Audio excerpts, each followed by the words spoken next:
Chapter 1. The Chittering Horde. The air within Karak Azgul was thick with the scent of burning oil and damp stone. Torches flickered in their iron brackets, casting long shadows across the towering walls of the Gate of Oaths, the outermost bastion of the ancient dwarven hold. The once proud fortress, carved deep into the mountains, had long since faded from its golden age. The great halls that once rang with the sound of hammer and anvil now echoed only with the murmurs of anxious warriors and the distant skittering of unseen horrors lurking in the darkness below. The Skaven had come. Thane Dulgren Ironbrow stood upon the battlements, his thick fingers tightening around the haft of his rune-etched war-axe. His iron-gray beard was tucked neatly into his belt, and his heavy plate armor gleamed dully in the firelight. Though past his prime, there was still fire in his eyes, and his grip was as firm as ever. Behind him, a group of iron-clad dwarfs, grizzled veterans and young warriors alike, stood in disciplined ranks. Their Gromrel-forged shields formed an unbroken wall of steel, and their long, grave axes gleamed, ready to drink the blood of their hated foes. War horns sounded from deep within the hold, a call to arms that echoed down every corridor and passageway.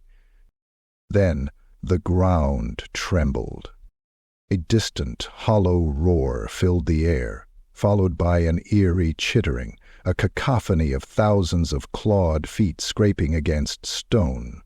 The deep tunnels of Karak Azgul, long abandoned and half-forgotten, had once again become the hunting grounds of the Skaven. The horde awakens. In the festering warren far below the hold, thousands of beady red eyes glowed in the suffocating dark. The Skaven horde had gathered, a nightmare of fur, claws, and diseased flesh, all packed into narrow tunnels, hissing and snapping at one another as they prepared for the slaughter. The stench of unwashed bodies and rancid musk filled the cavern.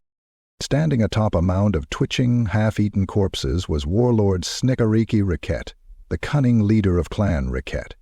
His black-furred body was draped in chitinous armor, reinforced with stolen dwarven steel. A long, jagged warpstone blade twitched in his clawed hand, glowing with sickly green energy. His voice, sharp and cruel, slashed through the bickering of the assembled warlords.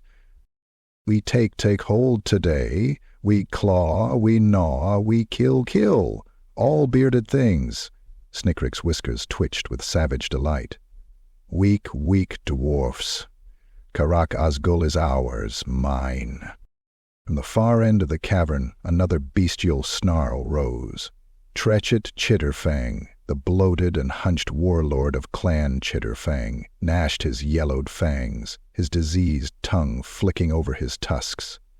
He was flanked by monstrous war beasts, rats the size of oxen, their flesh twisted and distended from warpstone exposure. Fool, Trechet spat, his tail lashing the ground. "Chitterfang's beasts may kill, not your sneaky backstabs. We take hold, yes, but first we break bearded things with fangs and claws." The horde squealed and howled in excitement, their hunger for battle only barely contained. The alliance between the two clans was tenuous at best. Both warlords knew that once Karak Azgul was breached, their real war for dominance would begin. But first, the dwarfs had to be torn apart. The assault begins. A horn blast from above shattered the tense air. The dwarfs had seen them. With a chorus of ear-piercing screeches, the Skaven surged forward, a living tide of fur and filth. They poured from the tunnels like a swarm of starving vermin, scaling the craggy slopes of the dwarven defenses with unnatural speed. Their yellowed teeth snapped hungrily, their rusted blades and jagged spears catching the torchlight. The first wave slammed against Karak Azgul's outer walls, shrieking as they were met with bolts of dwarven steel. Crossbows thudded and the air filled with the sickening sound of bolts punching through fur and bone. The organ guns roared, their deadly payload shredding the first ranks of Skaven into a mist of blood and shattered limbs. Snitrik watched from the shadows, his black eyes narrowing as his troops were cut down. "Yes, yes, waste them, foolish things," he murmured, turning his attention toward the weaker points of the fortress. His own sappers and tunnelers were already working, weakening supports, burrowing beneath the walls. Trichet, meanwhile, howled a command, sending forward his first wave of war beasts. From the darkness came the horrors, gigantic bloated rat ogres, their flesh stitched with crude iron plates, their eyes wild with rabid bloodlust. Chains snapped as handlers released them, and the monstrous creatures charged, tearing through their own kin in their mad frenzy for flesh. The dwarfs braced. The bloody clashes. A thunderous crash shook the hold as the first rat ogre smashed into the shield wall. The impact sent several dwarves hurtling backward, their bodies crushed beneath clawed feet. A second ogre lunged, its jagged teeth snapping down, only for Dulgrim himself to step forward. With a mighty swing of his war axe, the Thane cleaved into the beast's skull, splitting it from brow to jaw. Thick black ichor sprayed, hissing as it struck the stones. The ogre staggered, let out a horrid gurgling shriek, and collapsed. The Skaven swarmed in. On the walls, dwarven gunners fired into the writhing sea of fur, turning scores of vermin into bloody pulp. But for every Skaven slain, 3 more took their place. Below the walls, Sniktrik's tunnelers finally broke through, emerging within the lower halls of Karak Azgul. The foul creatures skittered from hidden tunnels, attacking from within. The dwarfs were now fighting on all fronts. The war wages on. Dulgren roared commands, his voice carrying over the din of battle. His warriors held the line, but the Skaven were relentless. The enemy poured from cracks and tunnels, biting, clawing, stabbing.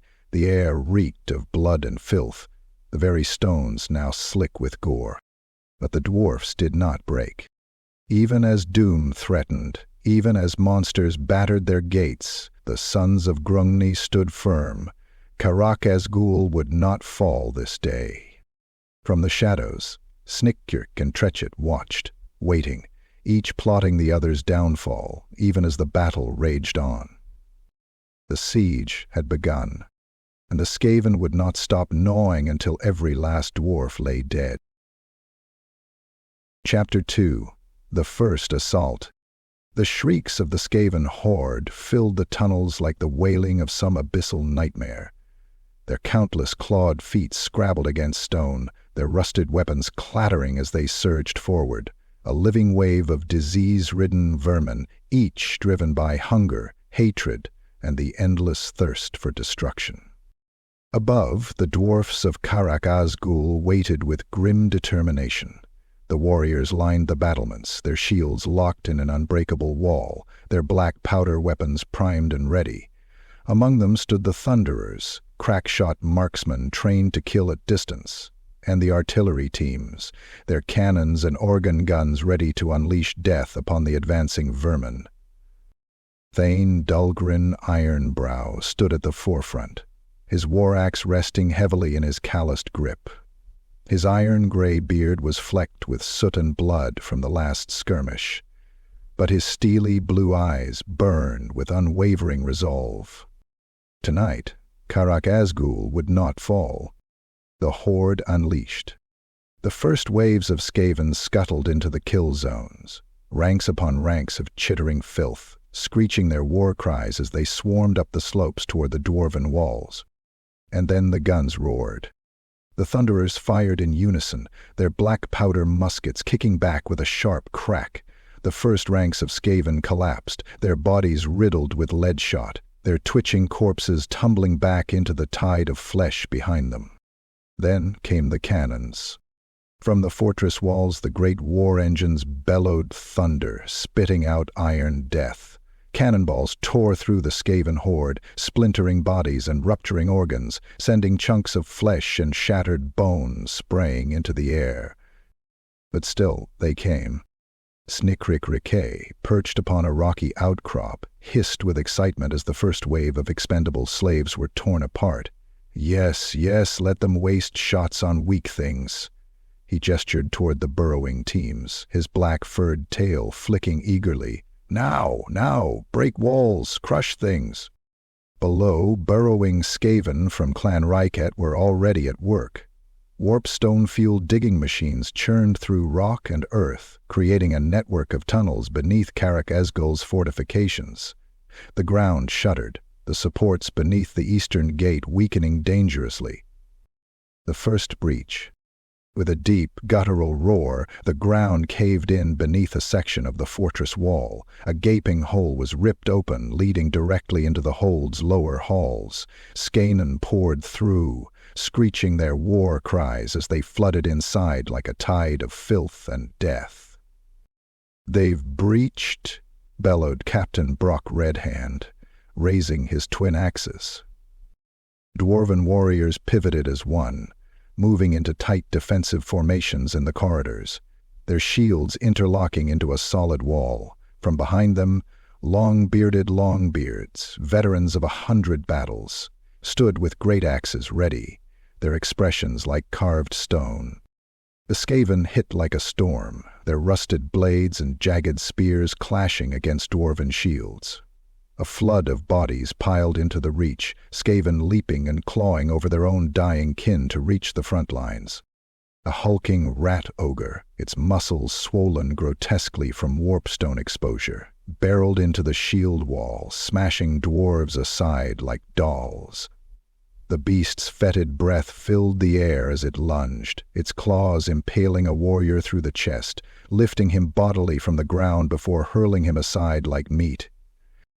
Dulgrin charged forward, his axe cleaving through the rat ogre's kneecap, sending the beast toppling with a thunderous crash. Before it could recover, a ruined warhammer swung downward, Brock Redhand's strike crushing the mutant's skull into pulp. The dwarfs roared in defiance, hacking and slashing their way through the horde of fur and filth. Sabotage and treachery. Above, Trechet Chitterfang watched the chaos with growing rage. His monstrous war beasts, his prized rat ogres, were suffering heavy losses. The dwarfs' defensive formations were holding, and worse, his warriors were dying at an alarming rate. But something was wrong. Trechet narrowed his beady yellow eyes, his ears twitching. His best warriors, his elite storm vermin, were being positioned in the deadliest kill zones. War beasts were being released too soon, their handlers mysteriously vanishing just before a charge. And then he saw it. Sneak trick saboteurs. They moved like shadows, cutting harnesses, diverting troops, ensuring that Chitterfang's forces suffered the heaviest losses. A rat ogre handler suddenly collapsed, a jagged dagger buried between his ribs. His own kind had assassinated him. The war beast, now free, turned on its own, its massive claws eviscerating Skaven warriors, splattering gore across the tunnel walls. Trechet let out an ear-piercing shriek of rage. "Traitors! Lies!" he screeched, but his voice was lost in the maelstrom of bloodshed. The Skaven began turning on each other, clawing and biting as confusion rippled through the ranks. The dwarfs hold the line. Seeing their foes in disarray, Dulgrin seized the moment. For Grundy. The dwarfs surged forward, axes flashing, hammers crushing. The Thunderers fired their last shots before drawing their sidearms, heavy dwarven blades meant for close-quarters slaughter. Trechet's forces, caught between dwarven steel and Ricket's betrayal, crumbled. The battle descended into chaos. Skaven shrieked and fled, trampling their wounded underfoot. Dwarfs hacked through the broken ranks, their boots slipping on the blood-slicked ground.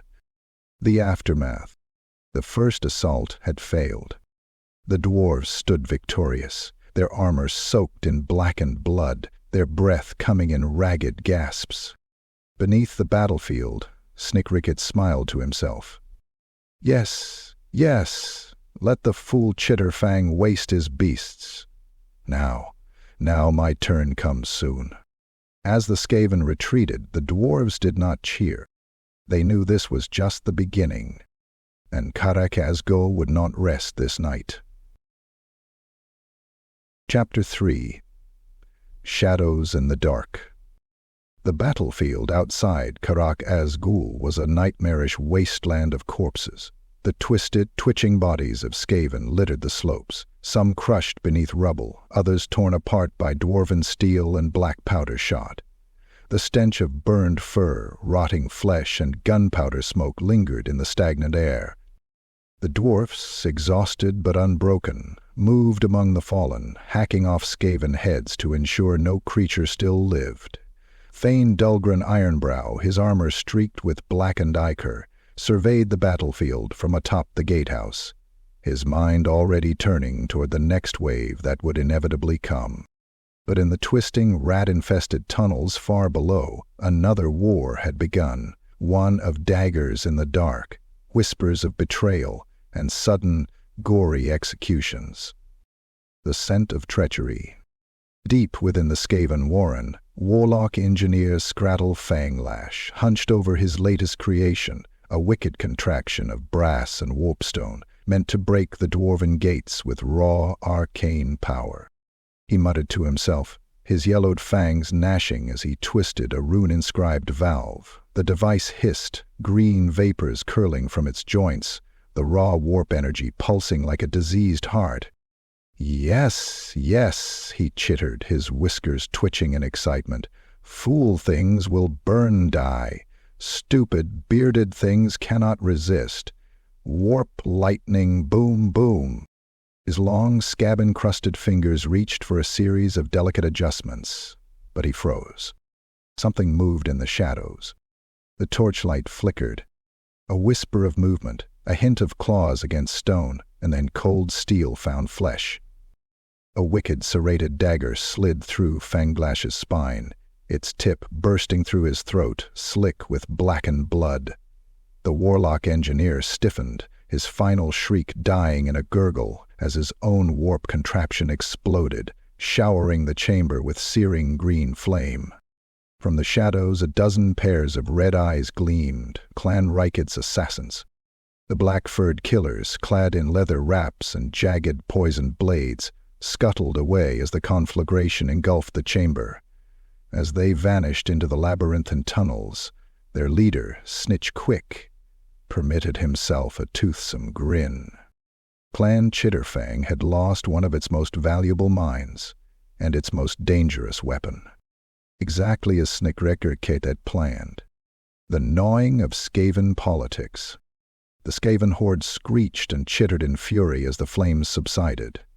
Trechet Chitterfang, the warlord of Clan Chitterfang, stomped through the carnage, his yellowed fangs bared in rage. "Who anything killed Fanglash," he howled, his whip-like tail lashing the air. Who sabotage his work? Clan Ryket treachery, I see. Know it." From across the chamber, Snikrik Rikke crouched atop a pile of twitching bodies, his black fur sleek and well-groomed. His beady eyes gleamed with amusement as he licked a paw, feigning innocence. "Not my work," he hissed smoothly, his whiskers twitching. Maybe, foolish warlock, thing made mistake. Fool things do that, yes?" The other Skaven leaders watched closely. The air reeked of tension, of fear. Trechet snarled. Lies. No fool Skaven makes mistake like this. Ryket trick me." He lunged forward, fangs snapping, but Snikrik slipped away with inhuman speed, vanishing into the shadows. Skaven claws flexed. Weapons were half drawn, but no one moved. The Council of 13 had ordered this siege. Neither warlord could afford open warfare, yet. But the hatred had been sown like a plague. The dwarfs dig deep. Meanwhile, above, the dwarves worked with grim efficiency. Every moment of Skaven disarray was a chance to fortify. At the breach in the eastern wall, rune-covered iron reinforcements were hammered into place by runesmith Gormley Runshield, his massive gauntlets glowing with the faint light of protective wards. Thunderers reloaded and rearmed, their muskets stacked in neat rows, fresh powder kegs rolling into position. "We'll make the rat bastards pay in blood and fire," Captain Brock Redhand growled, dragging a heavy dwarven claymore from its sheath. But then, a terrible discovery was made. A scouting team sent into the collapsed lower halls stumbled upon something that froze their blood. Beneath the ruins, amid the shattered stone and corpses, a tunnel had been dug. A tunnel that had not been there before. The walls were clawed raw, the earth damp and freshly disturbed. Something had been digging upward. And it wasn't dwarves. The whispering depths. Dulgrin knelt at the tunnel's edge, running a thick, scarred finger through the loose earth, his jaw clenched like an iron vice. "This is fresh," he rumbled. "Not from the battle, this was made recent-like." Gormley Runshield cursed softly. "Then they're already inside." A chill silence filled the chamber. The Skaven hadn't just breached the eastern gate, they had found another way in, somewhere deep, hidden beneath the stone, where no dwarf's eyes had yet seen. A sound echoed from the tunnel below, a scraping, whispering noise, a chittering laugh, faint but unmistakable. And then it stopped. The dwarves stood frozen, listening, axes clenched so tightly their knuckles turned white. From the darkness, a single glistening red eye blinked once, and vanished. Dulgrin exhaled slowly, his breath a low growl. "Alert the watch. Whatever is down there, it's already watching us." Chapter 4. The Unseen War. The Skaven war camp stretched like a festering wound across the foothills of Karak Azgul, the twisting burrows and crude fortifications writhing with movement as the rat-men gnawed at the mountain's roots. The night air was thick with the stench of musk, warpstone fumes, and rotting flesh, a vile concoction that clung to everything. The recent failed assault had left Clan Riket and Clan Chitterfang at each other's throats, their warriors snarling and snapping in barely contained fury. Dagger eyes met dagger eyes, and had it not been for the looming presence of Karak Azgul's defenses, they would have already fallen upon each other in a frenzy of blood and betrayal. But now, something new had come, something that stank of authority, of power, of doom. A low hum of whispered prayers rippled through the gathered Skaven as a procession of cloaked figures slithered forth from the darkness, their robes tattered and stained with dried blood and warp oil. At the head of this procession, a towering, emaciated figure hobbled forward, draped in heavy black furs and adorned with rattling bones and glowing warpstone trinkets.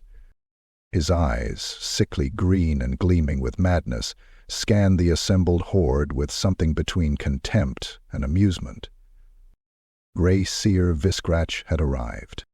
The Grey Seer's Games. Treacherous Chitterfang sneered at the newcomer, his filthy yellowed fangs glistening with spite. "What thing is this?" he spat, his tail lashing against the ground. "Clan Chitterfang leads the siege, not need warp-spawn fool things."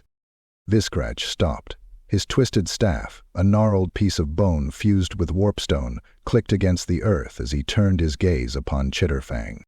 Without a word, he lifted a clawed hand, and lightning split the air. A searing arc of raw warp energy erupted from his outstretched claws, catching one of Chitterfang's storm vermin in the chest. The warrior convulsed, his fur blackening, his flesh splitting open as glowing veins of warp energy burned through him. The Skaven shrieked as his insides liquefied, his bones snapping as they twisted in on themselves. Then he was gone, a pile of scorched ash where once a warrior had stood. The camp fell silent. Viskrach licked his teeth slowly, savoring the moment. "No, no, Warlord Chitterfang," the Grey Seer whispered, his voice silken and venomous. "I lead now. The Council of 13 commands it. Do not question me again. Yes. Chitterfang seethed, his clawed hands twitching, but he knew better than to challenge the seer directly. Instead, he stepped back, baring his fangs in silent rage. Across the war camp, Sniktrikrit watched. His dark eyes gleamed with a mixture of amusement and suspicion. He knew the truth. This Grey Seer was here for himself, not the Council. The real game had begun. The buried threat. Deep within Karak Azgul, the dwarves had not been idle. In the lower tunnels, where the earth was damp and the air stale, dwarven rangers moved in silence, their boots treading lightly over the stone, their hands gripping axes and crossbows. Captain Vorik Stonetread, a seasoned ranger with a weathered face and a cloak of dark furs, knelt beside a fresh tunnel wall, his fingers tracing the raw claw marks along the stone. "This ain't just some rat holes," he murmured. "This is a God's-damned invasion route." Beside him, his second-in-command, Brundir Flint-Eye, grunted. "He sure could be a collapsed chamber from the quake." Vorik shook his head. "No, look at the grooves. These tunnels weren't made by pickaxes or natural rockfall. They were dug from below. That means—" A sudden gust of air rushed from the tunnel's depths. Cold, rawn. Then the whispering started. A low, scratching sound, like chitinous limbs brushing against stone, echoed from the darkness beyond. A dozen voices whispered in a tongue that did not belong to this world, skittering and clicking, the sounds wrapping around the dwarfs like unseen fingers. Vorik's blood ran cold. By Gruni's beard. From the depths, something shifted. A single gleaming red eye flickered in the blackness. Then another. Then hundreds. A low, monstrous growl rolled through the tunnel, rattling the very stone around them. The Skaven were coming. The Grey Seer's deception. Back at the Skaven war camp, Viscratch listened with amusement as the two warlords bickered. "Fools waste time arguing yes, he sighed, his eyes narrowing. "Dwarfs fortify while you chew tails like starving younglings." He turned his attention to Snitsrik, who sat quietly, watching. "Tell me, cunning warlord," Viscratch purred, "what is buried beneath Karak Azgul?" Snitsrik hesitated for the first time. "Legends, yes, old things, hidden things, dwarf things no speak of, old ruins, maybe, or treasure hoards." Viscratch smirked. No. He leaned closer, his breath reeked of warp energy. Not treasure. Something older. Something that hungers." Snickrik's ears twitched. You mean the buried ones?" The Grey Seer did not answer. He merely smiled. The battle yet to come. In the lower tunnels, Captain Vorik's rangers ran. The Skaven invasion force had already begun crawling through the depths, their clawed feet scraping against stone, their beady eyes gleaming with predatory hunger. Dwarven war horns echoed through Karak Azgul, the alarm raised. Above, Thane Dalgrin Ironbrow stood atop the battlements, watching as Skaven forces began shifting once more.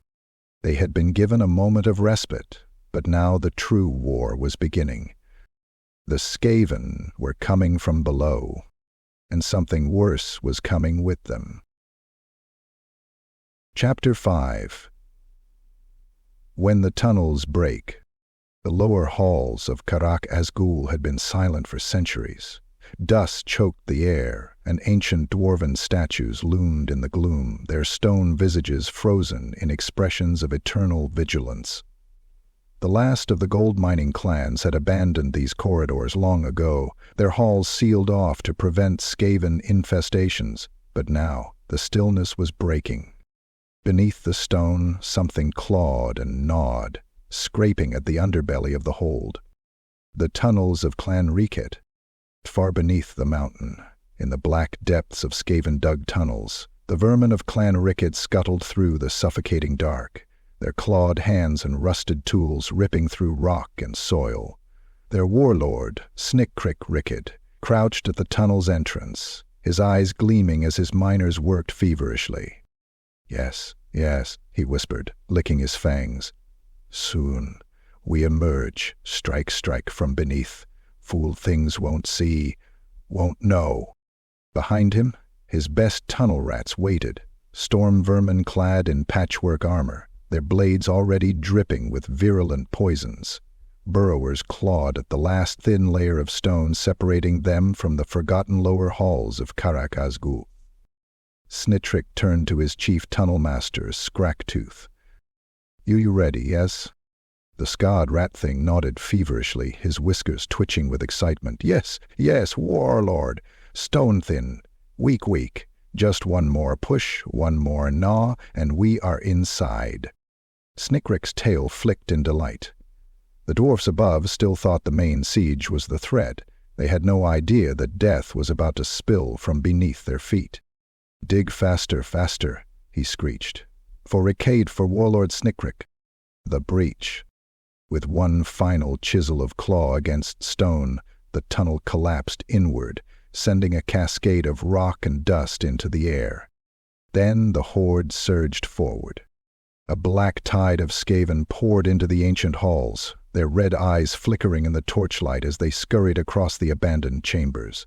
The smell of age, olden stone and stale air was soon drowned beneath the stench of musk and decay.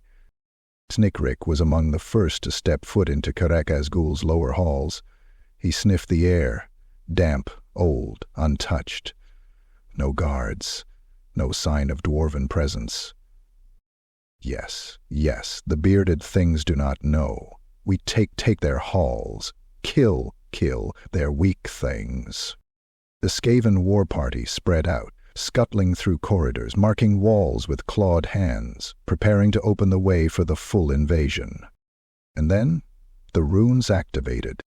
The wrath of the runesmith. From deeper within the halls, a single dwarf stood waiting. Gormley Runshield, runesmith of Karak Azgul, had seen the omens, heard the whispers of what lurked beneath. His hands rested upon a great stone slab, ancient runes glowing softly beneath his fingertips. The ground trembled as the Skavens scurried closer. He could hear their claws on the stone, could smell their reeking filth, and he knew this was the moment he had prepared for. With a single strike of his rune hammer, he activated the first wardstone. A booming, thunderous crack split through the chamber. The walls began to shake. From the arched ceilings above, runes blazed to life, their glow spreading in jagged cracks across the stone. Power surged through the walls, the very rock responding to the ancient magics that had been etched into it centuries ago. Snickrick barely had time to snarl in confusion before the first collapse began. Buried alive. The tunnels groaned and shrieked as massive sections of ceiling and floor buckled inward, burying hundreds of Skaven alive in a maelstrom of collapsing stone and dust. A massive slab of dwarven-forged rock crashed down upon 3 storm vermin, pulping them into the floor like squashed insects. A dozen Skaven tunnelers shrieked as their escape route was suddenly severed, crushed beneath tons of falling debris. Skaven screeched and wailed, their tails snapping in panic, their bodies scrambling over each other, but there was nowhere to run. A group of panicked Skaven, eyes wide with terror, turned to Snickrick, pleading. "Warlord, save help. No, escape. Wait." The ceiling above them gave way in an instant, and a solid chunk of carved dwarven stone flattened them into a thick red smear. Snickrick barely managed to leap aside, his claws scrambling against the floor as he ran for his life. No, he shrieked, his ears ringing with the screams of his dying kin. Treachery in the darkness. While hundreds of Skaven were entombed beneath Karak Azgul, another kind of war was already being plotted. Trechet Chitterfang stood atop a jagged rock outcrop, overlooking the chaos below, his eyes narrowing as he watched the disaster unfold. "Fool rats," he hissed, his tail flicking with amusement. "Snickrick thinks he is clever, thinks he can steal victory, but see? His tunnel plan fail. His chief lieutenants, massive scarred storm vermin, nodded with malicious approval. "Snickrick grows too bold, yes, one of them snarled. "He risks too much, he costs too much. Maybe new warlord is needed." Trechet's jaws curled into a hideous grin. Yes, soon. The seeds of betrayal had been sown, and the real war was about to begin. The aftermath. As the last rocks settled, as the dust of the cave-in choked the air, the Skaven that remained alive began to dig, clawing at the stone, howling for escape. And in the deepest part of the collapsed tunnel, where no light reached, where the weight of the mountain pressed down, a single figure lay trapped beneath the rubble. Snickrick Ricket, warlord of Clan Ricket, still breathed. His eyes, bloodied and burning with fury, blinked in the darkness, and he swore vengeance. Chapter 6. The Great Gnawing. The tunnels of Karak Azgul still trembled from the aftermath of the collapse. The stench of blood and crushed bodies clung to the air, mixing with the thick musk of rat fur and warpstone fumes. The dwarfs had won a brief respite, but deep in the Skaven warrens, another horror was about to be unleashed. Chitterfang stood atop a mound of writhing, half-dead slaves, his eyes burning with fury. His prized war beasts had been butchered in Snickrick's reckless tunnel assault. His forces had been sacrificed for nothing. His storm vermin had died in droves while Ricket's filth scuttled away in the shadows. And now vengeance would come. With a snarl, he turned to his beastmasters, who cowered before him in the filth-strewn tunnels. "Release it." The Skaven shivered, their tails lashing in fear. "Mighty warlord," one chittered. It is not ready. It still gnaws, it still—" Trechet lunged. His clawed hand shot out, sinking into the cowering Skaven's throat, his yellowed fangs tearing into the fool's snout. With a wet rip, he flung the corpse aside, licking his bloodied lips. "I said release it." The cage-keepers scuttled into the dark, their quivering forms swallowed by the tunnels. And then the screaming began. The unleashing. The gates of the breeding pits rumbled open, their rusted chains snapping like brittle twigs. From deep within the tunnels, a monstrous, bloated form stirred. A gargantuan mass of twisted flesh and exposed bone, stitched together with crude metal plates and warp runes, crawled forward on too many limbs. Its misshapen body rippled and convulsed, mouths opening where mouths should not be, claws protruding from pulsating tumors. A hell-pit abomination. Its rotting eyes snapped open, a chorus of voices screaming from within its putrid flesh, each one a Skaven that had been absorbed into its body. The beastmasters barely had time to flee before it surged forward. It did not need orders. It only needed to feed. The gates of Karak Azgul break. Above, dwarven sentries patrolled the outer halls, their axes resting against thick stone walls. The recent Skaven collapse had cost them much, but their defenses held until the stone began to tremble, until the air turned thick with a terrible, rancid stench, until they heard it coming. The hell-pit abomination burst through the tunnels, its horrid mass slamming into the fortress walls, sending ancient stone flying in all directions. A dwarven sentry barely had time to scream before one of its many-fanged maws snapped him in half, his legs tumbling lifelessly to the ground while his upper body was swallowed whole. "Gods almighty!" another dwarf bellowed, raising his axe, but the beast's massive clawed limbs swung out, crushing him like a gnat against the stone wall. Dwarven rifles cracked, bullets ripping through the beast's flesh, only for the wounds to bubble and re-knit in seconds. From its many gaping wounds, new limbs burst forth, each slathered in blood, each grasping and flailing. It screamed, and then it charged deeper into the hold. The dwarf's desperate retreat, back to the inner gates. Thane Duglin Ironbrow stood firm upon the shattered outer battlements, his war-axe dripping with Skaven filth. But even he knew this thing could not be fought here. Fall back, now. The dwarfs did not break, but they did not stay, either. In tight, disciplined formations they pulled back, their shields raised, their wounded carried by the rear guard.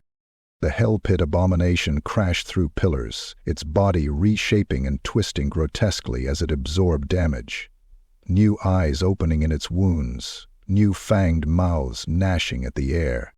Dwarfs who fell behind were snatched up, some devoured whole, some crushed under its bulk, others torn limb from limb in a shower of gore. The inner gates loomed ahead, thick, rune inscribed, the last true barrier before the heart of Karak Azgul. And as the last dwarven warrior stepped through, the gates slammed shut, the runes flaring to life. They had lost the outer halls, but they were not yet defeated. Snicktrick's Betrayal. From the shadows of the Skaven tunnels, Snicktrick watched with amusement. The abomination had done its work well. Chitterfang's forces had taken the brunt of the assault, charging after the beast like fools, wasting their numbers against the dwarven rear guard. And at the critical moment, when Chitterfang had squealed for reinforcements, Clan Ricket had done nothing.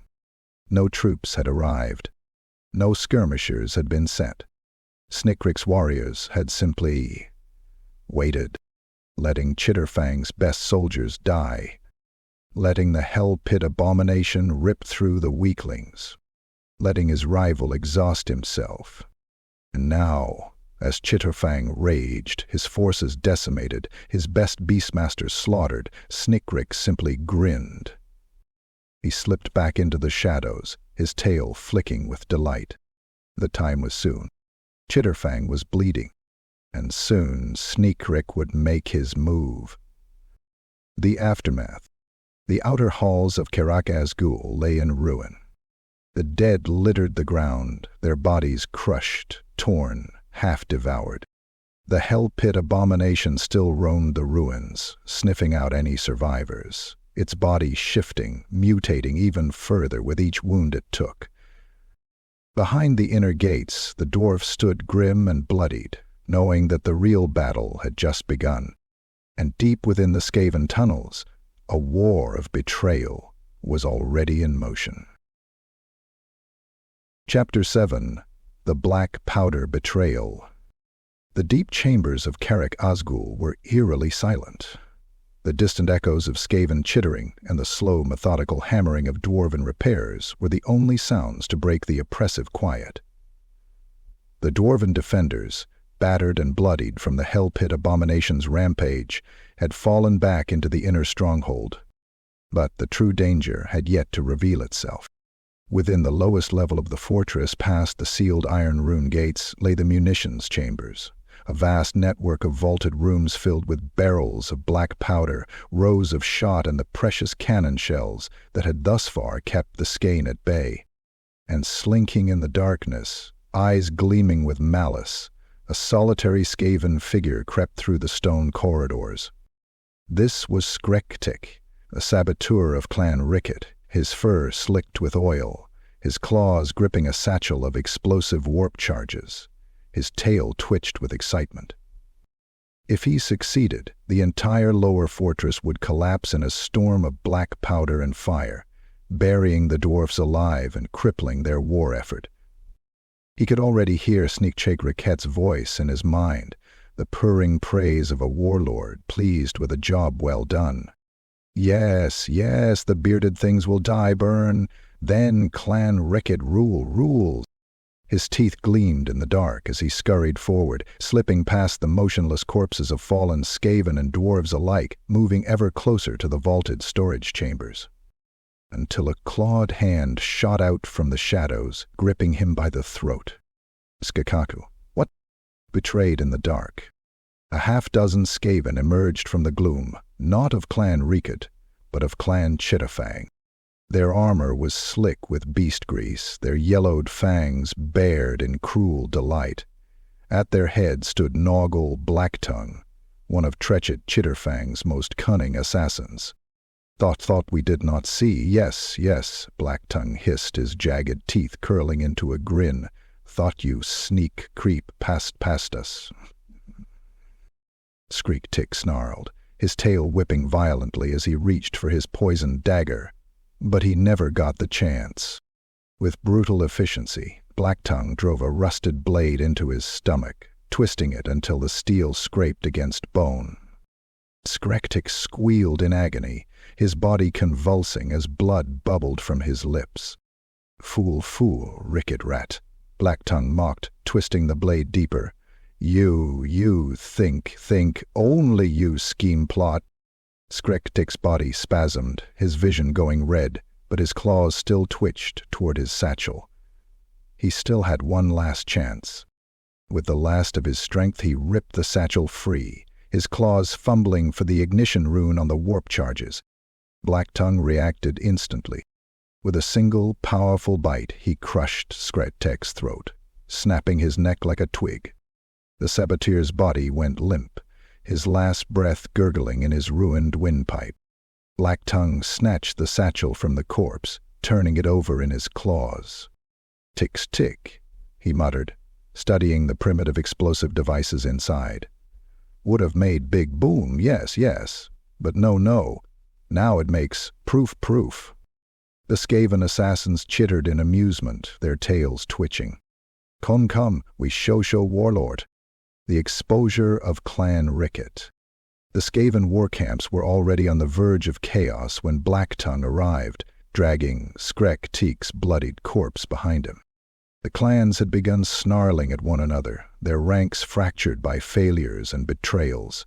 The Hell Pit abomination's rampage had left both factions in disarray, and treacherous Chitterfang was still seething from the lack of reinforcements during the battle. But when Blacktongue threw Skrektik's ruined body at his feet, a silence fell over the gathered warlords. Treacherous crouched low, sniffing the corpse before lifting the satchel in his claws. His eyes burned with realization. "Clench, Ricky treachery," he snarled, holding the explosives high for all to see. "Snickrig tries to steal, win. He wanted to kill, burn us all." The assembled Skaven screeched, some hissing in agreement, others glancing toward Snicktrick's tent, where the warlord had yet to appear. Treacherous turned toward Greyseer Viscratch, who had been watching from his raised bone throne, his clawed fingers tapping against the armrests in amusement. "See a thing?" Treacherous shrieked, his tail lashing wildly. "Council does not like traitors, yes? Does not like fools who fail. Viscratch grinned, his wicked teeth flashing in the torchlight. "No," the seer purred, his voice silky and poisonous. "Council not like weak warlords, not like ones who fail." Treacherous spun back toward the crowd, his claws rising toward the night sky. "I demand full control of siege. Recruit coward traitors should die for their failure." The spark of civil war. At that moment, Snicktrick Ricket emerged from his burrow, his black eyes narrowing as he saw the assembled horde screaming his name in fury. He did not need to hear the accusations to know what had happened. Chitterfang had set the stage for his downfall. But Snickrick was not so easily defeated. His tail flicked once, twice, signaling to the shadows where his own assassins lurked. If war was coming, he would not let it come on Chitterfang's terms. He bared his fangs in a wicked grin, stepping forward as the Skaven horde screamed for blood. Yes, Chitterfang wants power, but he is fool. He spread his arms, gesturing to the ruins of the battlefield, to the still smoldering corpse piles left in the wake of the Hell Pit abomination. Where is great victory? Where is Chitterfang's success? The Skaven horde hesitated, their instincts conflicted between blind rage and growing doubt. Viscratch leaned forward, watching with hungry amusement. The pieces were moving, and soon the Skaven would destroy themselves. The dwarfs prepare for the end. Deep within Karak Azgul, Thane Dulgren and runesmith Gormley listened as the distant sounds of war cries and screeching filtered through the stone. They knew what it meant. The Skaven were turning on each other. "Let them fight," Dulgren rumbled, running a thick hand across the blade of his axe. "It won't save them from what's coming." Gormley sighed, his fingers tracing a final rune upon the great doors. Aye, but neither will it save us. The dwarves knew their end was coming, but if Karak Azgul was to fall, then they would bring the entire mountain down with them. Chapter 8. The Iron Holdfast. The inner stronghold of Karak Azgul groaned under the weight of war. The once proud hold, a monument to dwarven resilience, had become a besieged tomb. The air was thick with soot, blood, and the acrid stink of Skaven musk. Beyond the sealed rune gates, the hordes of vermin seethed in the darkness, their chittering voices echoing through the tunnels, promising death, promising gnawing ruin. Thane Dulgrin Ironbrow stood upon the great stone parapet of the Hall of Ancestors, his steel-blue eyes fixed upon the last line of dwarven defense, the final holdfast. If Karak Azgul was to fall, it would fall here. The last hope for reinforcement. They will not break us, Dulgrin muttered, his fingers tightening around the haft of his axe. But we cannot hold forever. At his side, Gormley Runeshield, the runesmith, ran his calloused fingers across the glowing runes of the gate, reinforcing the ancient stonework with dwarven magic. "We need reinforcements," Captain Brock Redhand growled, his scarred hands gripping the pommel of his warhammer. "If Karak Eightpeaks sends an army, we might yet drive the rat bastards back into the depths." "Aye," Dulgrin grunted, "but who will send word?"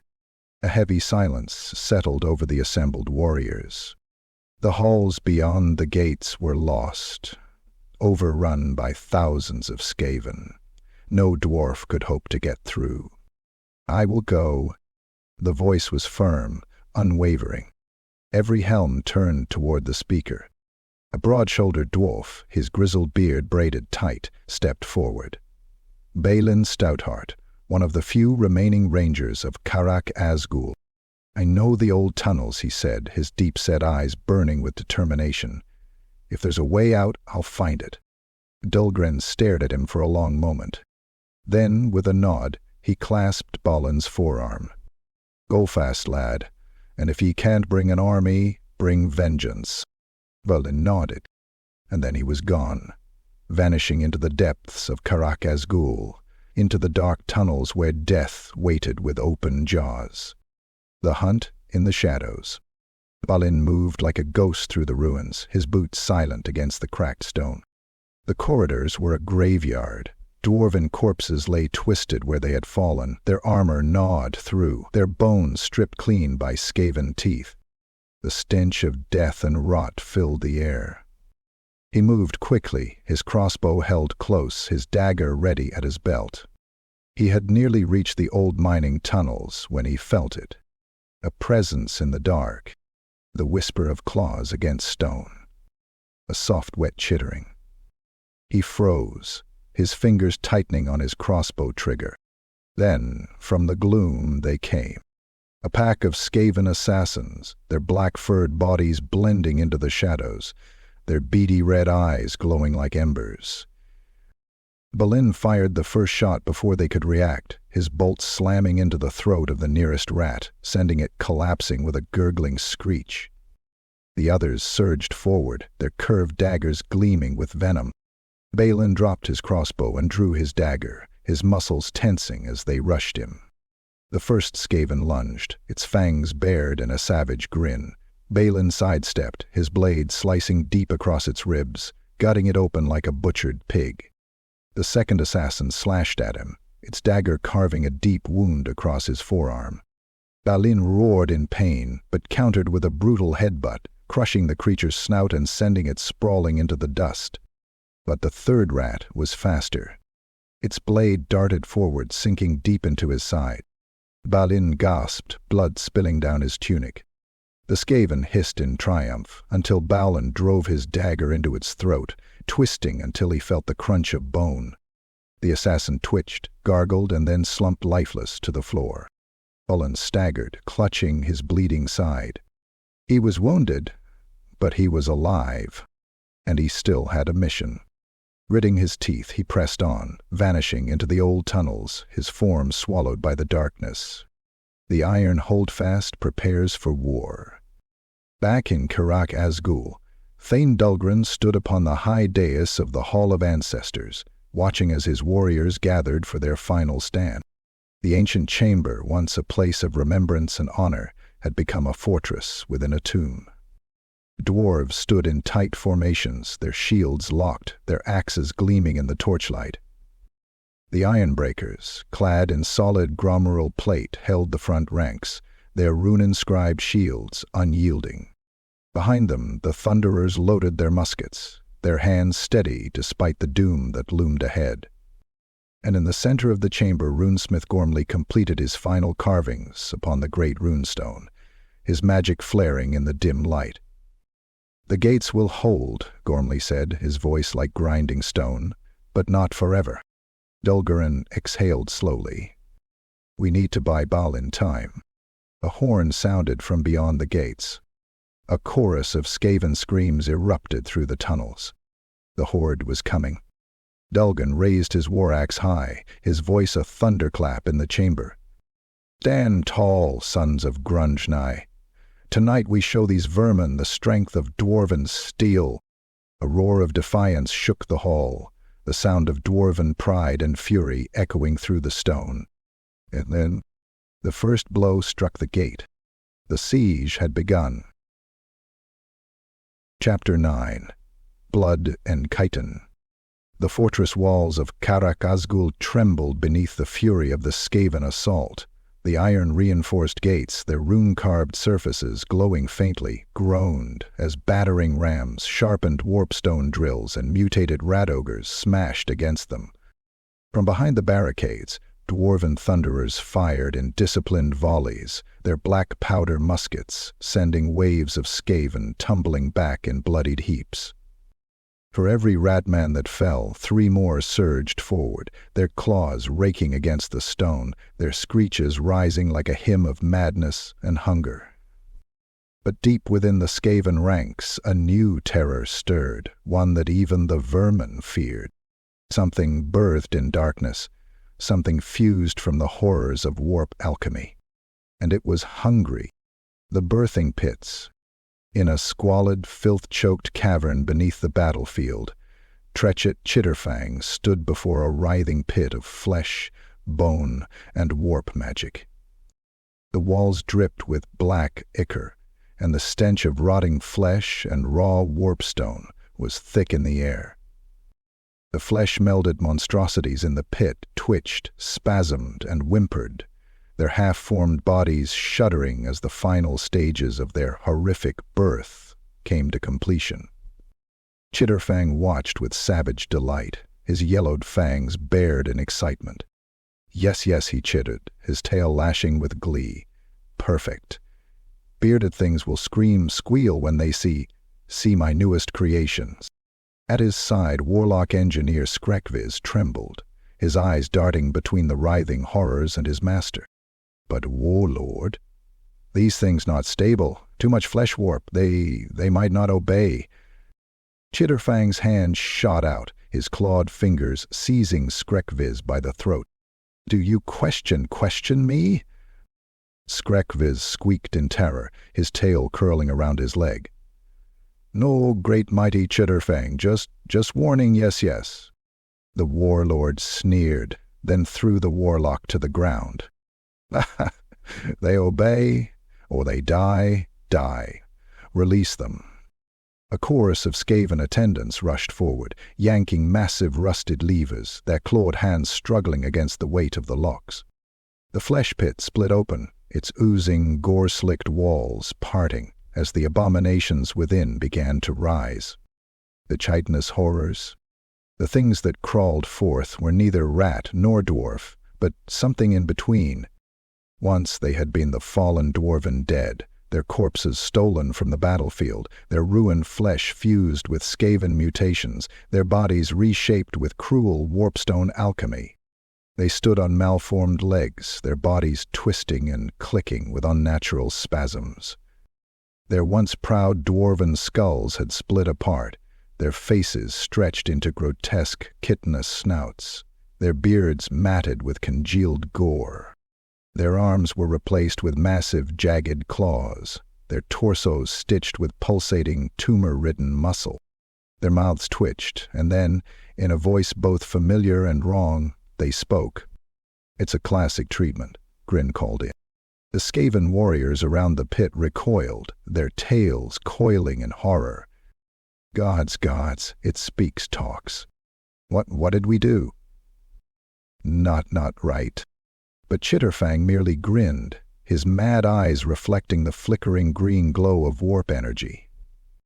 Yes, they live, they fight, now, go, kill. With a single screeching command, the abominations surged forward, charging toward the fortress, toward the Skaven, toward everything. Havoc at the gates. The chitinous horrors tore into the dwarven defenses first, smashing through barricades, hurling armored warriors like ragdolls. A thunderer fired point-blank into one of the monstrosities, his shot exploding through its skull, but the creature did not die. Instead, a second head burst forth from the wound, snapping down onto the dwarf and crushing his skull like an eggshell. Another ironbreaker swung his hammer, shattering a creature's knee, sending it toppling, only for it to drag itself forward with its massive claws, gibbering in broken Kazalid as it tore the warrior in half. "Well, we fight our own dead," Captain Brock Redhand roared, cleaving a monstrosity's head from its shoulders. "Hold the line!" Thane Dugrin bellowed, his war axe cutting through corrupted flesh. "They were dwarfs once, but they're naught but vermin now." The dwarven line wavered, but it did not break. And then the horrors turned on their creators. The Skaven's nightmare. The Skaven forces near the siege line barely had time to react before the abominations turned upon them as well. A storm vermin regiment, their spears dripping with fresh dwarven blood, barely had time to screech before a fused abomination lunged into them, its massive claws crushing their bodies like rotten fruit. Another horror, its mouths gibbering mindless prayers to dead dwarven gods, ripped into a warlock engineer, splitting him down the middle with a sickening crunch. The Skaven panicked. No. They map adjust. Stupid things, control them. Run. The battlefield became a slaughterhouse not of dwarfs, but of Skaven, as their own mutant creations ran rampant through their ranks, tearing into their kin with gleeful savagery. Clan Ricket Strice. From the war camp above, Sneakrick Ricket watched with amusement. His black-furred body was still slick with dried blood, his claws still twitching with barely contained rage after Chitterfang's recent humiliation of him. But now he watched his rival's forces crumble beneath his own madness. See, he whispered to his gathered lieutenants. "Chitterfang, fool. He makes monsters, but monsters eat him instead." His eyes gleamed as the Skaven forces turned against one another, some blaming Clan Chitterfang, others fleeing into the tunnels. Now we wait. Then we take everything. The coming civil war. As the Skaven tore themselves apart, as the dwarfs regrouped behind their barricades, as the abominations continued their mindless rampage, one thing became clear. The Skaven war effort was crumbling. Dwarfs still held the iron holdfast. Clan Ricket and Clan Chitterfang teetered on the edge of civil war, and deep within the Skaven tunnels, Grey Seer Viscratch watched it all with wicked delight. Everything was going exactly as he had planned. Chapter 10. The Great Treachery. The Skaven war effort was fracturing. The abominations unleashed by Trechet Chitterfang had ravaged both dwarfs and Skaven alike, leaving his own forces in disarray. Meanwhile, Clan Ricket, under Snicktrick's cunning watch, had held back their reinforcements, letting Chitterfang's warriors bleed out. In the shadows, one figure watched it all unfold with quiet satisfaction. Grey-seer Viskrach sat upon his raised throne of filth and bone, his clawed fingers tapping the armrest, his warpstone eyes gleaming with predatory amusement. The Skaven were fools, predictable, driven by greed and paranoia, and now he would break them completely. Whispers of deception. In the depths of the tunnels, treacherous Chitterfang paced, his fangs bared in barely contained rage. His beastmasters were dead, his monstrous creations uncontrollable, and now Clan Reekit sat in smug silence, letting his warriors die. The scent of treachery was thick in the air. A slight scuffling from the tunnel entrance caught his attention. Viskrach emerged from the gloom, his robes trailing filth, his twisted staff clicking against the stone. "Mighty warlord Chitterfang," he purred, his voice slithering through the cavern like a serpent. "Great mighty council grows concerned, yes, yes. Sees treachery from fool rat Snikrik." Chitterfang snarled, his claws scraping the rock. "I see it too. Raket filth did nothing, nothing, while my warriors died." Viskrach tilted his head, his whiskers twitching as if in amusement. Yes, coward Snikrik plots against you." The Grey-seer leaned in close, his fangs gleaming in the dim light. "He prepares for great attack. Yes, he ambushes you soon, but maybe, we act first." Chitterfang's breath quickened, his tail lashing violently. Yes, he screeched, spit flying from his jagged teeth. "We crush him first." Viskrach smiled. A promise of power. Elsewhere, in Clan Rekit's hidden burrow, Snikrik Rekit crouched low, his black eyes narrowed as he listened to the same silky voice weaving its web of deception. "Chitterfang grows mad." Viskrach whispered, his hands folded in mock sincerity. Says he must kill you. Yes. Says you are weak. I try up him, but no, he will move soon. Snikrek's ears twitched, his fangs grinding together. I knew it, he hissed. "Fool rat wants all for himself, but he dies first. Viskrach spread his hands, his tail curling in delight. Yes, but you need my help, yes. The council watches, mighty warlord. Help me, and maybe, I tell them you deserve power, Snikrek paused, his mind a storm of calculations. The Council of 13's favor was a prize beyond imagining. Finally he nodded, his eyes burning with ambition. Yes, I may kill him first. Viskrach bowed low, his smile hidden behind his robes. The trap was set. The Skaven would destroy themselves, and then the Dwarfs would take what was left. The war of treachery begins. The clash came swiftly. Chitterfang's warriors surged through the tunnels, expecting to catch Clan Reekit unaware. But Snikrik had already positioned his assassins, and the moment Chitterfang's troops entered the cavernous warren, the first blades struck home. The Skaven civil war erupted in an explosion of gnashing teeth, rusted blades, and blood. Snikrek's tunnel rats cut deep into Chitterfang's ranks, severing tendons, slashing throats, stabbing poisoned daggers into exposed flesh. But Chitterfang's storm vermin fought like cornered beasts, their massive halberds cutting through the swarm in wild, brutal arcs. The battle degenerated into a mindless frenzy, with Skaven trampling their own in a desperate bid for survival. The caverns of Karak Azgul echoed with the shrieks of dying warlords, the chittering of betrayers, and the gnawing of those who devoured the dead. The dwarven counteroffensive. From the fortress above, Thane Dulgren and his warriors listened to the distant screeches. The dwarfs knew the sound of Skaven treachery when they heard it. Captain Brock Redhand grinned, his battle-scarred face illuminated by the flickering torches. Fools are killing each other.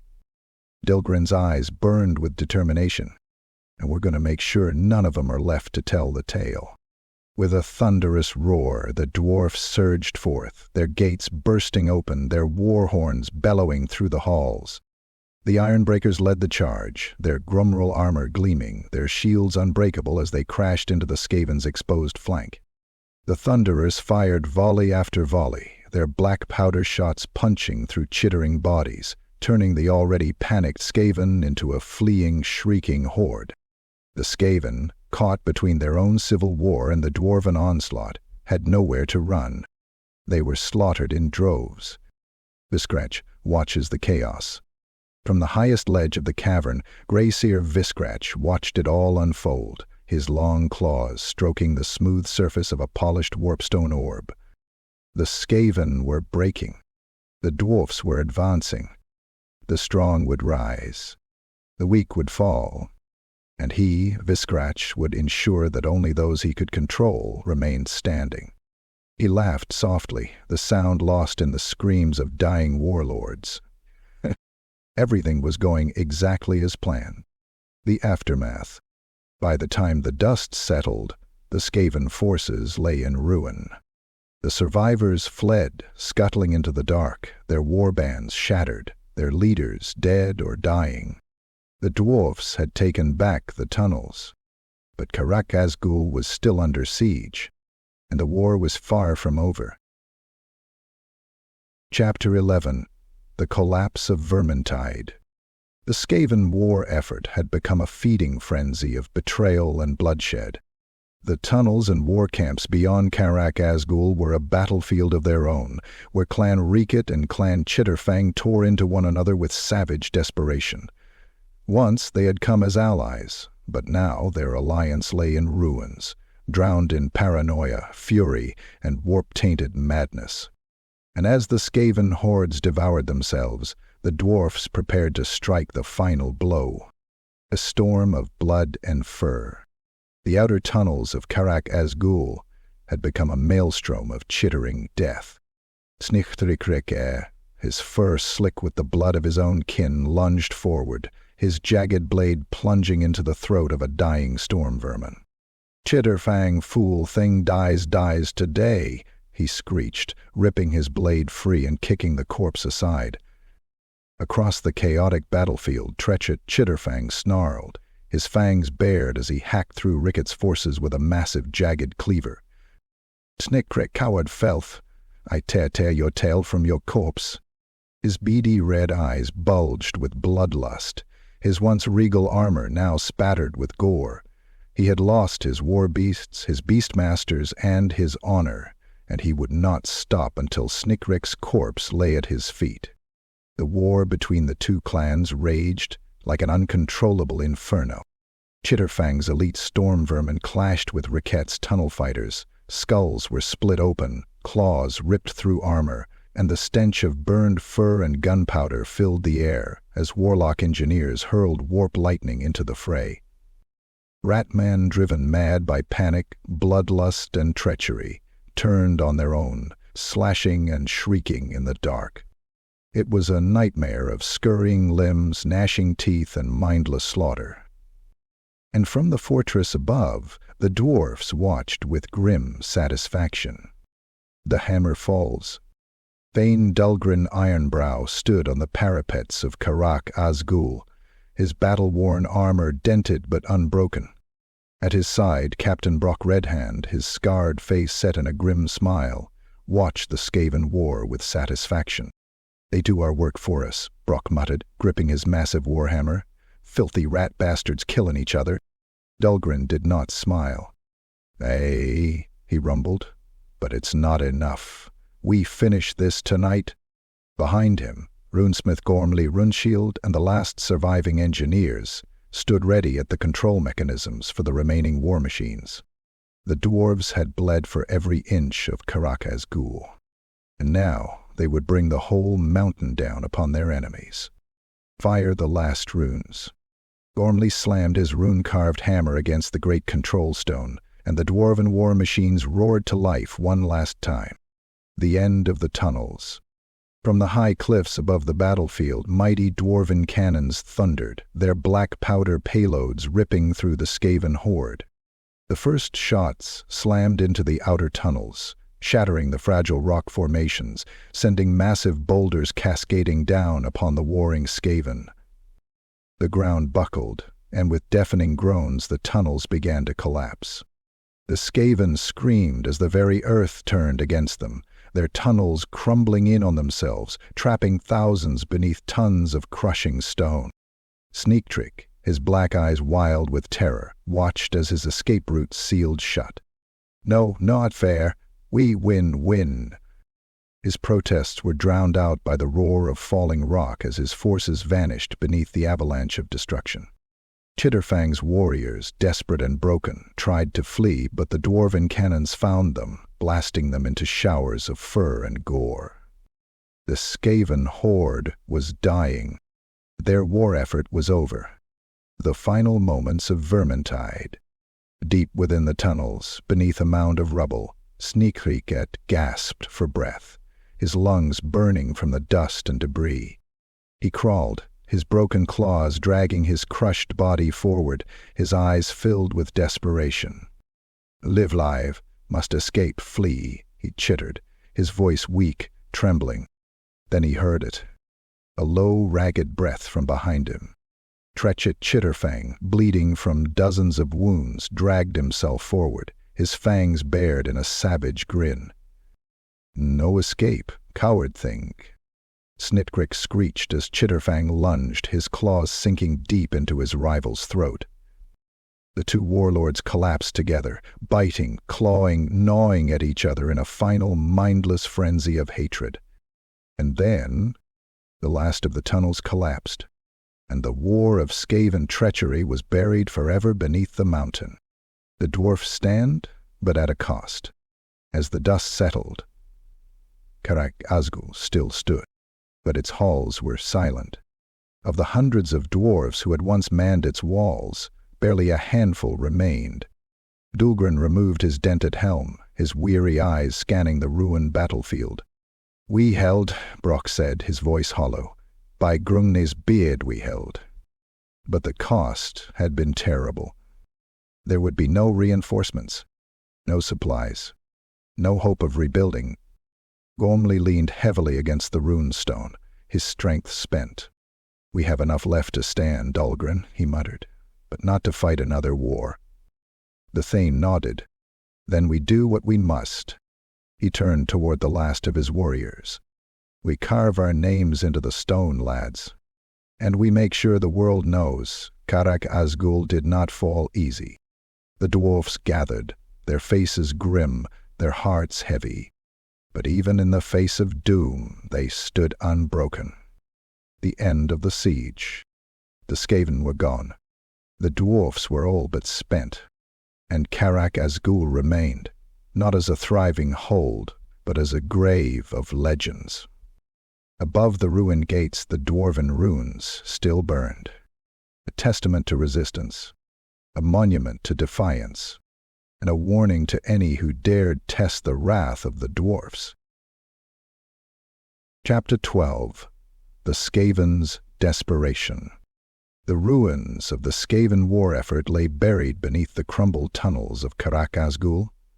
The once mighty horde of Clan Ricket and Clan Chitterfang was no more, their bodies crushed under tons of rock, their war leaders dead or gnawing at each other in the darkness of their tomb.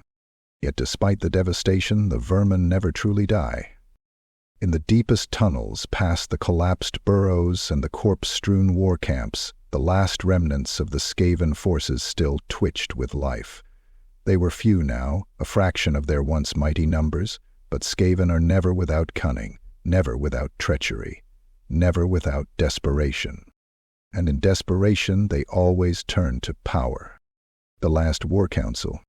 Beneath the smoldering ruins of the Skaven war camps, in a cavern carved of filth, bone, and warpstone, the last surviving warlords and sorcerers scuttled together. They were hunched, broken things, their fur matted with soot and dried blood, their armor cracked, their tails twitching in nervous spasms. At the center of the gathering, standing upon a raised platform made of rotting skulls and shattered war banners, Grey Seer Viskrach loomed over them all. His warpstone staff glowed faintly, its green light flickering in the stale air. His robes were ragged, his once proud form gaunt from the power he had expended, but his eyes still burned with malice and ambition. He raised a clawed hand, and the Skaven fell silent. "Fool things, weak things," he snarled, his voice echoing through the cavern. You bicker fight like foolish rats, while bearded things still live. Live." The assembled warlords flinched, their tails coiling behind them in fear. A burly, scarred warlord, one of the few surviving chieftains of Clan Chitterfang, stepped forward. His fur was mangled, his one remaining eye gleaming with resentment. "We were betrayed, he hissed. "Ricketfilth turned on us. We are weak, because of them. "Not," Viscratch snarled, slamming his staff into the stone floor.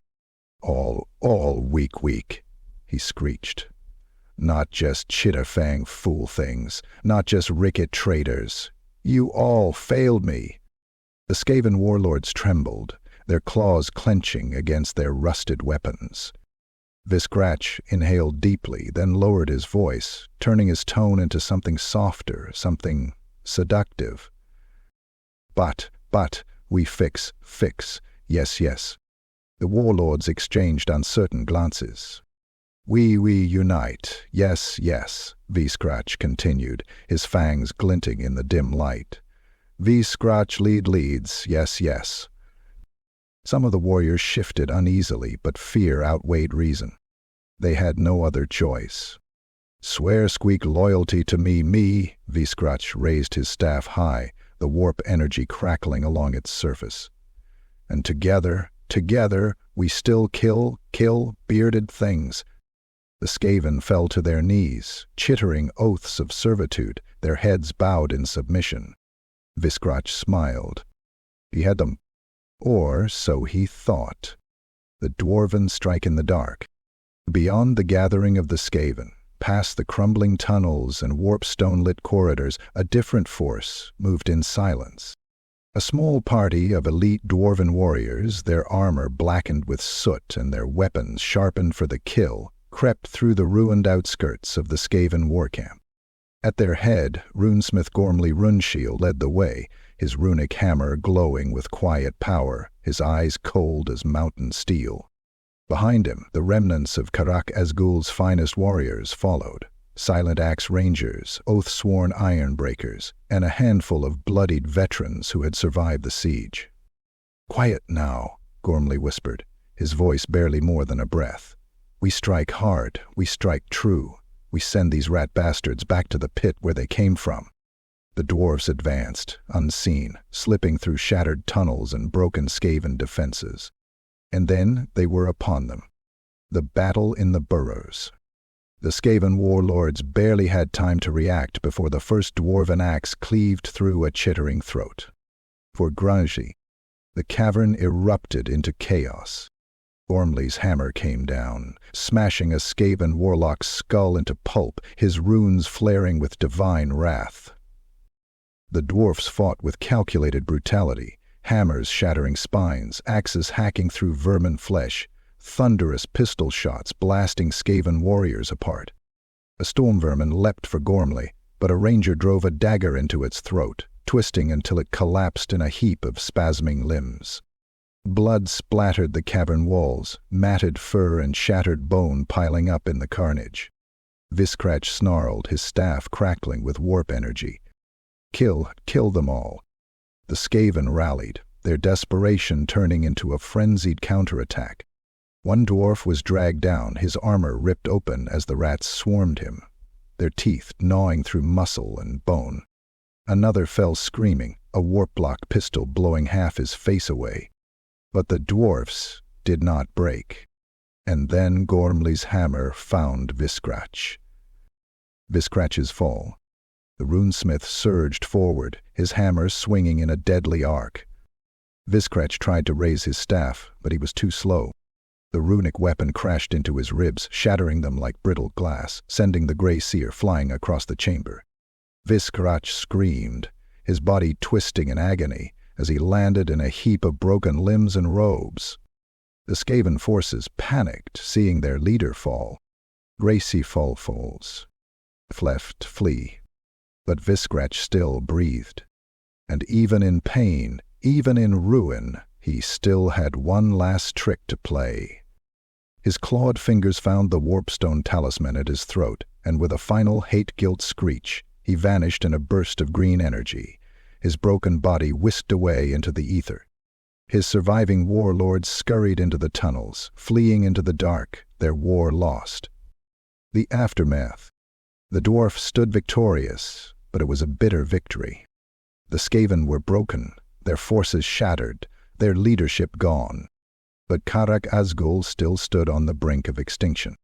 "This is no victory," Gormley muttered, his bloodied hand gripping his hammer. "It's survival." Thane Dulgrin met his gaze, his face grim, weary. "Then we make it count, lad. Every last one of us." And in the deepest tunnels beyond the ruins and the dead, a lone, broken figure limped through the darkness, his eyes burning with vengeance. Viscratch lived, and he would return. Chapter 13. A Dwarven Oath. The battle for Karak Azgul was over, but the war was not won. The Skaven hordes lay shattered, their armies broken, their leaders dead or scattered into the depths. The caverns reeked of blood, burned fur, and the stench of rotting flesh. But for the first time in what felt like an age, the chittering had ceased. Thane Dulgrin Ironbrow stood atop the last great stair leading into the ruined stronghold, his battered armor slick with grime, his war axe resting in his hand, its edge dark with the blood of countless foes. Before him, the few remaining dwarves of Karak Azgul gathered. What had once been a proud garrison of hundreds was now barely a company's worth of warriors. And yet they still stood. Dulgrin surveyed the ruin around them, the fallen warriors who would never rise again, the crumbling walls of a once mighty hold now stained with war and suffering. His grizzled face was unreadable, but his voice, when he spoke, carried through the battered halls with the weight of the mountains themselves. "This hold still stands," he bellowed, his voice like thunder upon stone. "These halls were carved by our forebears, sealed with our blood, and held by our steel." The dwarfs straightened, their spines stiffening despite their exhaustion. "We have slain the vermin. We have held where others would have fallen," Dulgrin roared. "And we will hold still, as long as we breathe, as long as our axes still bite. Karak Azgul shall not fall." A great roar erupted from the warriors, their voices echoing through the halls, shaking the very foundation of the hold. Karak Azgul stands. Karak Azgul endures. Karak Azgul will never fall. Dulgrin nodded once, his eyes hard as iron. "Swear it now, lads. Swear it upon your ancestors, upon your forefathers. Let them hear you." One by one, the dwarves raised their weapons, their voices raw with fury and pride. "By the beard of Grungni, I swear it. By my ancestors' bones, I swear it. By the blood of my kin, I swear it." They stood together, scarred, bloodied, but unbroken. And as the echoes of their oaths rang through Karak Azgul, something else stirred in the darkness. The Grey Seer's vengeance. Far beneath the fortress, in a crumbling warpstone-lit tunnel, a broken figure dragged itself forward. Grey Seer Viscratch had escaped the dwarven ambush, but he was ruined. His once proud robes were tattered, his fur matted with congealed blood, and his left arm hung limp at his side, shattered beyond use. He should have been dead, but vengeance was a powerful thing. Kill them all," he hissed, his voice a sickly whisper, his clawed fingers grasping at a small, jagged chunk of warpstone embedded in his staff. He could still feel the council's gaze upon him, their expectation of victory now turned to disappointment, to scorn. They would see him as a failure, unless unless he took Karak Azgul with him. With a shaking, bloodied hand, he pressed his claws against the warpstone, feeling its raw power surge through his veins, filling his mind with whispers and madness. If he could not win this war, then he would burn Karak Azgul to its very roots. He raised his staff, his voice rising in a frenzied, unnatural shriek. Being Jordanthal died. No dwarf, lives, lives! The warpstone pulsed, its green glow igniting with unnatural fury. And then, the earth began to tremble. The mountain trembles. At first, it was only a deep, distant groan, like the shifting of an ancient beast stirring from its slumber. Then, the walls of Karak Azgul shuddered violently, sending dust and debris cascading from the ceiling. A massive crack split through the stone, racing across the archways and pillars, breaking loose great chunks of rock that came crashing down upon the warriors below. "By the gods!" Brock Redhand bellowed, shielding his face as a massive boulder smashed into the ground near his feet. "Earthquake!" another dwarf screamed, his voice barely audible over the roaring tremors. But Gormley Runshield's face twisted in understanding and horror. "No, not just an earthquake," he growled. "This is no natural thing, this is warp magic." The ground beneath them split apart, revealing gaping fissures filled with eerie green light, and from those fissures toxic warp energy seeped like glowing mist. It was not just a collapse, it was a death blow, a final act of Skaven spite meant to bring down all of Karak Azgul. The retreat to the last holdfast. "We move now," Dahlgren bellowed, grabbing Gormley by the shoulder and pulling him toward the tunnels. Seal the gates!" Gormley shouted back, his runic hammer already glowing as he moved toward the inner sanctum. The dwarfs ran, dodging falling debris, hauling the wounded as they pushed toward the final holdfast, the last great chambers of Karak Azgul that could still be fortified. Behind them, the walls of the ancient hold cracked and collapsed, entire halls crushed beneath tons of falling stone. The outer defenses were no more. The once proud halls of their ancestors were crumbling. But still they pressed on. One last defense, one last wall, one last stand. The sealing of the inner gates. As the last of the dwarves rushed through the great iron doors, Gormley Runshield turned back, his face set in solemn determination. "Gormir, forgive me," he muttered, before raising his hammer one last time.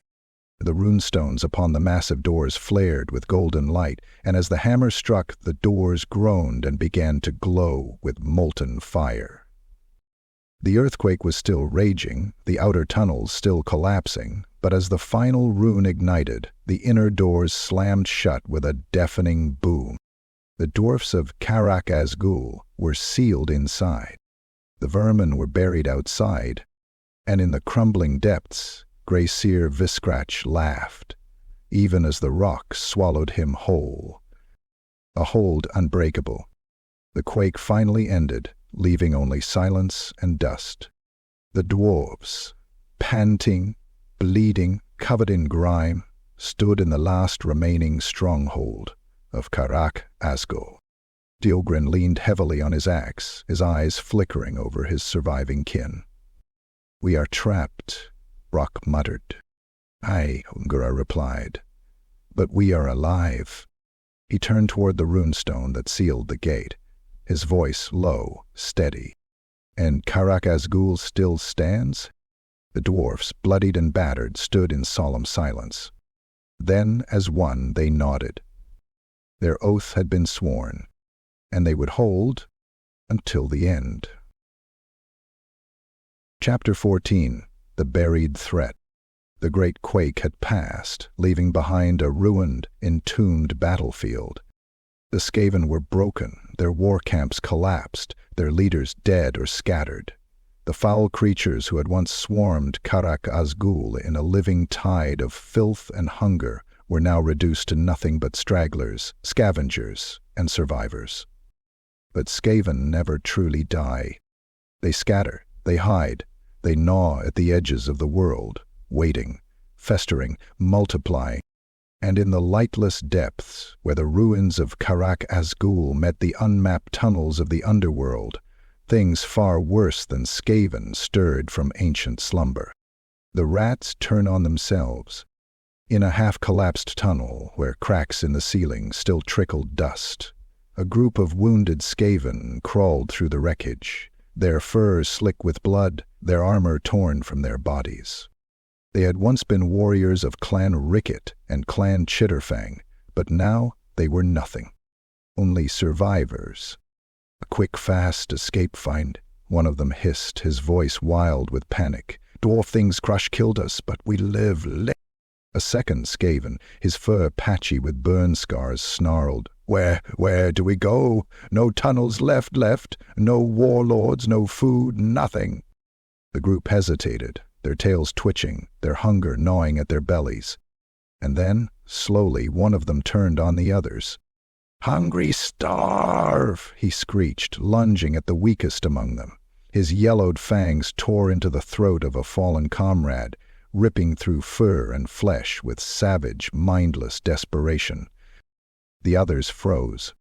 Then, one by one, they fell upon each other in a frenzy of gnashing teeth and clawing fingers. The Skaven feast had begun. Dwarfs trapped in the tomb. Beyond the ruined halls, behind the sealed gates of Karak Azgul, Thane Delgrin Ironbrow sat in silence, his axe resting on his knee, his brow furrowed deep with thought.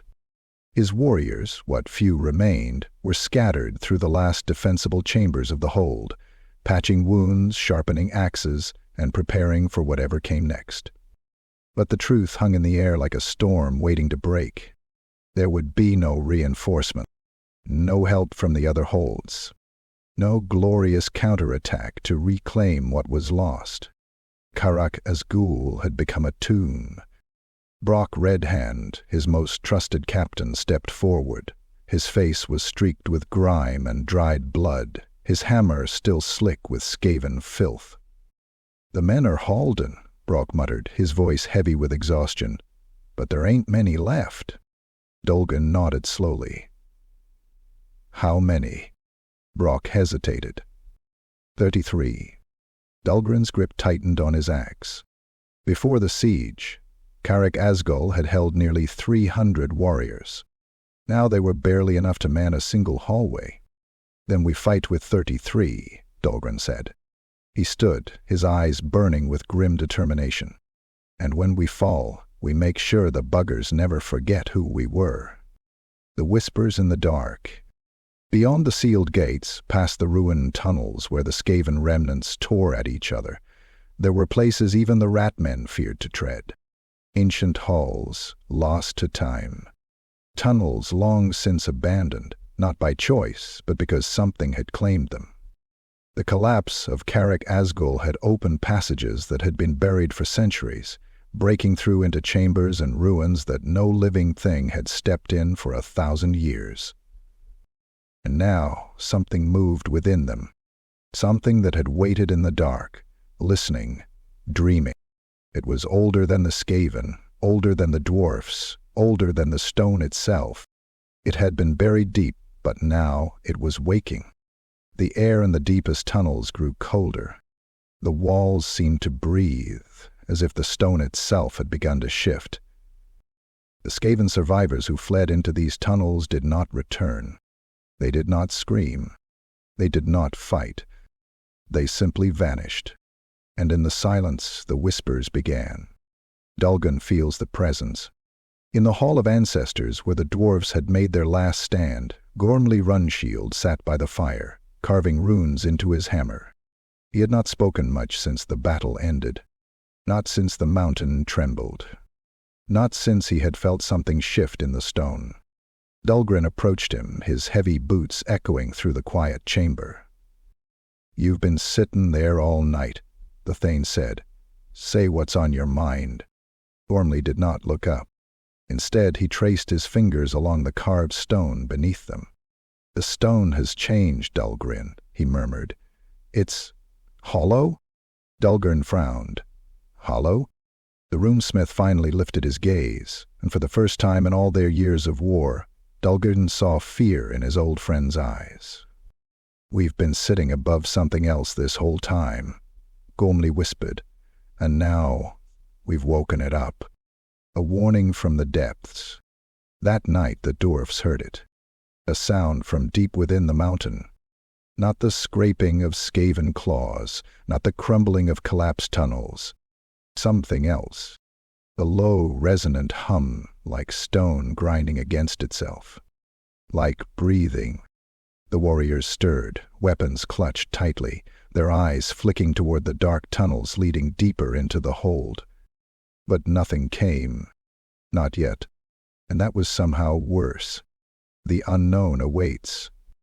Karak Azgul still stood, but it was no longer just a dwarven hold. The Skaven were scattered, dying in the dark, but something else had awakened beneath the mountain. Something old, something waiting, and soon the dwarfs would have to face it. Chapter 15.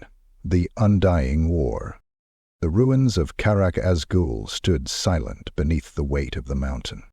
Once the great fortress had echoed with the hammering of steel, the bellowing of dwarven war chants, the roars of battle, and the shrieks of dying vermin. Now there was only stillness. The once mighty gates lay cracked and broken, their rune-etched surface darkened by soot and blood. The outer halls were choked with rubble, the bodies of Skaven and dwarfs alike buried beneath collapsed stone. To an outsider it would seem as if Karak Azgul had fallen, but the mountain was not yet empty. Something still stirred beneath the rock and ruin, and it watched from the darkness. The scouting party. The first signs of life came 3 days after the last tremor faded. A small dwarven scouting force, 10 warriors of Karak 8 Peaks, clad in sturdy chainmail and armed with rifles and axes, arrived at the ruins of Karak Azgul, their keen eyes scanning the devastation with grim understanding. At their head was Rangar Stonehelm, a ranger captain with a thick, fire-colored beard and a face like carved granite. He had heard the last desperate calls for reinforcements, the echoes of war through the underground tunnels, but they had arrived too late. Now he had come to find out if there were any survivors, if there was anything left at all. "By the gods," muttered one of the scouts as they stepped through the outer gate, their boots crunching over shattered stone and brittle, sun-bleached bones. "Look at this mess," another grumbled, kicking aside the skeletal remains of a Skaven, its skull half crushed by what looked like an axe blow. "Aye," Rangar muttered, his eyes scanning the ruins with the wary gaze of a veteran tracker. "But where's the stench?" The dwarfs paused, sniffing the stagnant air. There was no rot, no lingering foulness of Skaven musk, no fresh corpses. As if the battle had ended, but something had taken the bodies away. A cold realization settled over them. Something had cleaned this place out. Something had dragged the dead into the depths. The descent into ruin. Moving cautiously, the scouting party pressed deeper into Karak Azgul, their torches flickering against the soot-stained walls. The fortress was eerily quiet. Too quiet. No shuffling of vermin feet. No distant skittering. Even the echo of their own footsteps felt swallowed by something deeper, something unseen. "Hold up," Rangar whispered, raising a fist to stop his warriors. Ahead, past the collapsed corridors and ruined halls, they could see the inner gate, sealed shut by glowing runes, their golden light still pulsing faintly in the gloom. The gate was intact, meaning that if there were any survivors inside, they were still alive. "By Valea's mercy they did it," one of the warriors muttered. "The hold still stands." But as they took another step forward, something echoed through the ruins. Something high-pitched, distant, and wrong. Chittering laughter. The dwarfs froze. "Vermin," Rangar growled, his hand tightening on his axe. The sound came from the depths, from beyond the collapsed tunnels, in the hollow dark where no light had touched in centuries. There was not many voices, only a few scattered whispers of malice. But it was enough. Enough to remind them that Skaven never truly die. The birth of a new warlord. Far below, in the tunnels that stretched beyond Karak Azgul, in a place where even Skaven feared to tread, a figure crouched over a pile of bodies. A thin, wiry rat man, his black fur matted with gore, his eyes gleaming with the first embers of new ambition. Once he had been nothing, a lowly survivor of the collapsed horde, scurrying in the dark, waiting for the strongest to kill each other so that he might feast on their remains. Now he was something else. His broken teeth sank into the flesh of a fallen Skaven warrior, gnawing at muscle and tendon, drinking in the strength of the dead. Warp energy hissed through the air, lingering remnants of the Grey Seer's last failed sorceries, and the Ratman twitched as it burned into his mind, filling him with visions of conquest, of gnawing hunger, of war eternal. The Skaven would rise again. He would see to it. He stood, his scrawny frame trembling with newfound strength, his tail lashing violently as he turned to the small gathering of survivors behind him. They were few, wounded, beaten, hungry. But Skaven always begin small, and then they spread like plague. He grinned, his fangs glinting in the dim, sickly light of the tunnel.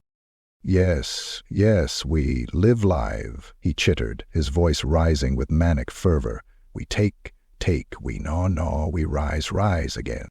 His clawed hands clenched into fists, his mind racing with schemes, betrayals, and war. A new warlord was born. A new Vermintide would rise. And as he threw back his head and screeched, the echo of chittering laughter filled the darkness once more. The war is never over. Above, the dwarfs of Karak Eight Peaks listened to the sound. They knew what it meant. Karak Azgul had not been reclaimed. It had only been delayed. We need to break the gate, one of the dwarfs muttered. Get inside, get to the survivors, reinforce the hold. Ranger shook his head, his jaw clenched tight. No, if we open the gate now, we open it to them too, he growled, gesturing to the darkened corridors below. We wait, we watch, we hold until we know what we're dealing with. One of the younger warriors, his hands trembling on his rifle, muttered, Sir, will the vermin ever stop? Ranger looked into the abyss. He listened to the laughter below, and he knew the answer. No, he said, his voice like stone grinding against stone.